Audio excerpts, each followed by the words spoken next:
The Democratic presidential race is getting tighter as the results continue to stream in from Super Tuesday.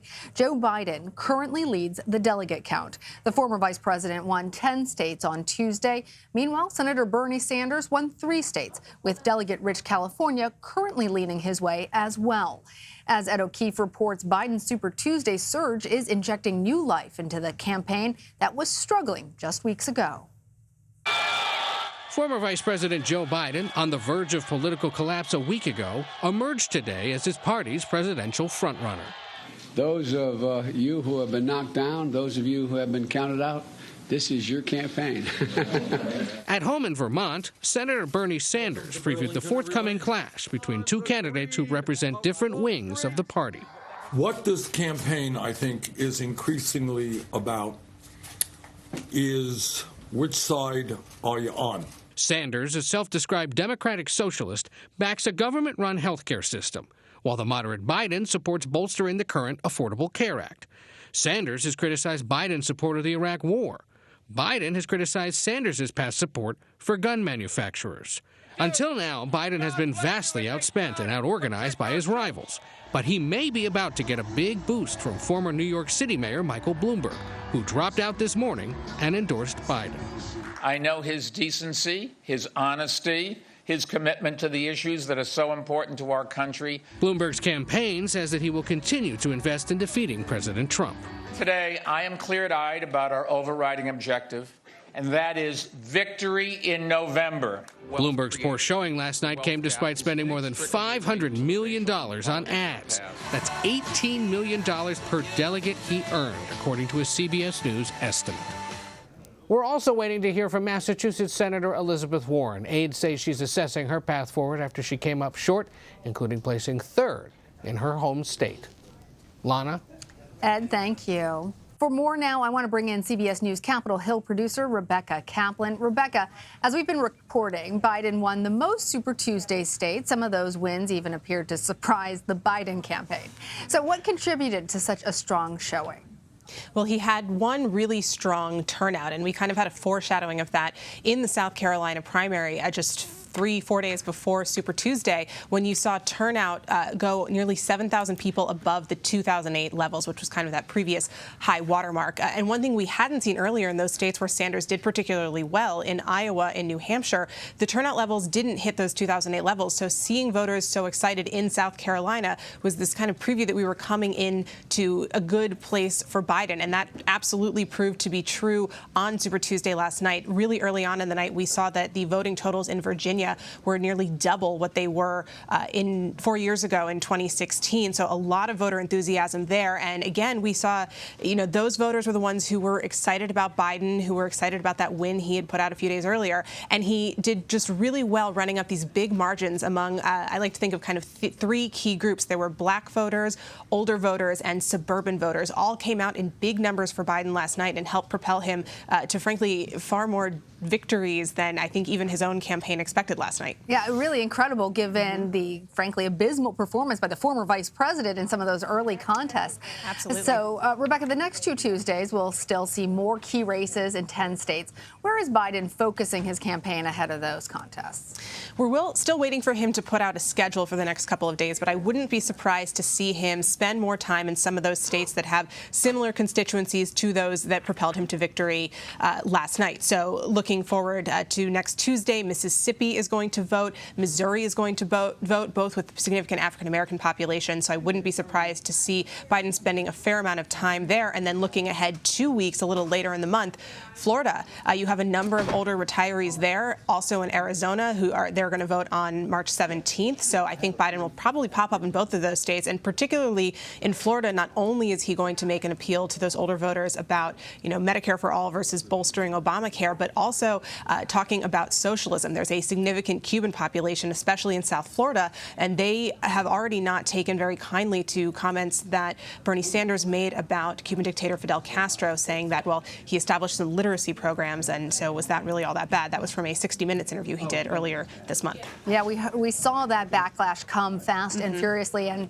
history certainly indicates that Florida is important. So as we're speaking about Bernie Sanders, he lost his delegate lead count Tuesday night. Of the remaining states this month, Sanders won only 4 of them last time he ran in 2016, Michigan, Idaho, Washington, and North Dakota. So what's the Sanders campaign doing to try and change the outcome this time around? Well, they're not going to cede any of this territory to Biden, and we're already seeing signs that Sanders is going to try to expand that map. He has events planned in Jackson, Mississippi on Friday, so he's going to be going there to talk to voters there. He's going to be in Michigan to kind of bolster that turf, make sure he doesn't lose any of it on Friday night. We'll see him in Detroit, probably talking about trade, drawing differences with Biden about support for these different trade policies from the 90s and that President Trump just renegotiated the new NAFTA deal, making the case to workers there that they're going to do better with a Sanders administration.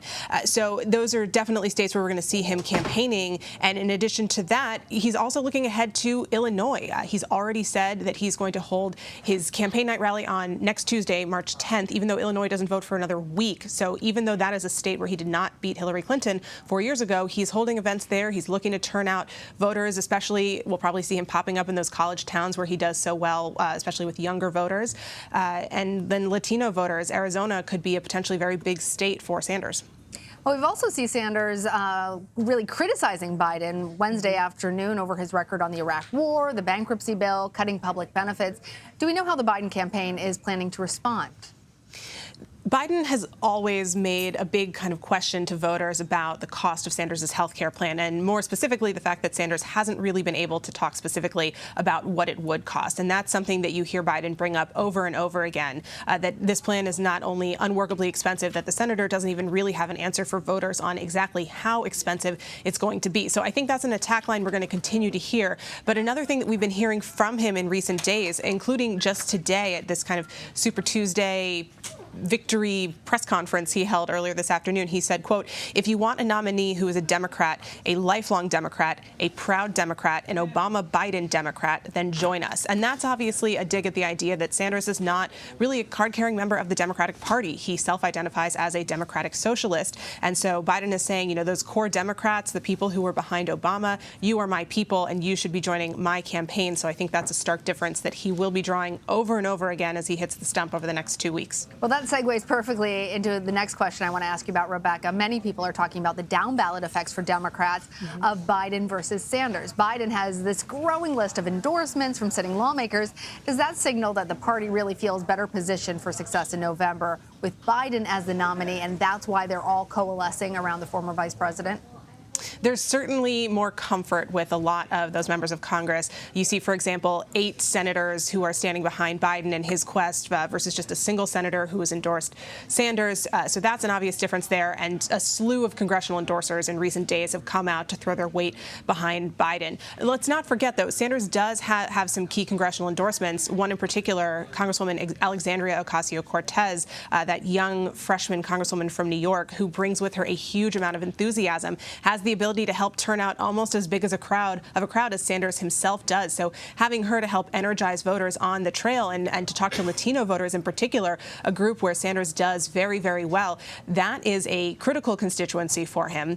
So certainly he does benefit from that as well. But I mean, there's no question. You look at the so-called majority makers, those freshmen who helped give Nancy Pelosi the majority in 2018 when they won seats. Democrats drove up big margins in that last midterm election in suburban areas. And that was a constituency that Biden did very well with last night on Super Tuesday. So there were some seats, moderate Democrats won in Virginia.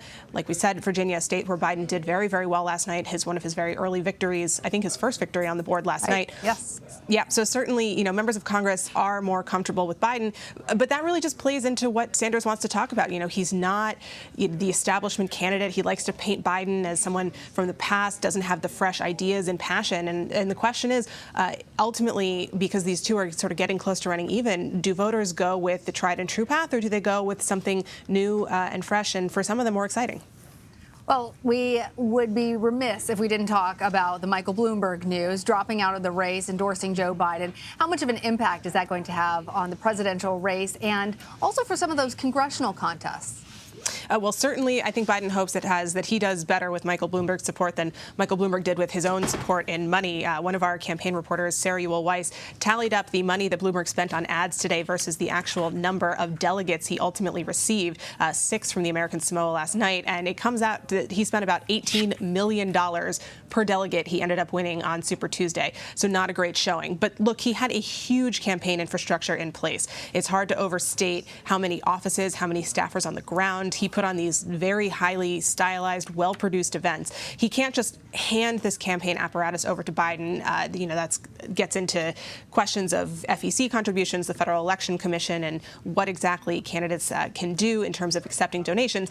But having an infrastructure in place that he can help kind of give to the Biden campaign in a way, sort of set up, look, here's an office you might want to go to. You can probably rent space here. These are staffers that were working for me that might be willing to come sign on with your campaign and start talking to voters on your behalf. That is where it could really make a difference. And of course, if he wants to, start spending money on ads just from the outside saying support Biden, that could be a big help as well. Super PAC style. Rebecca Kaplan, thank you. Thanks, Lana.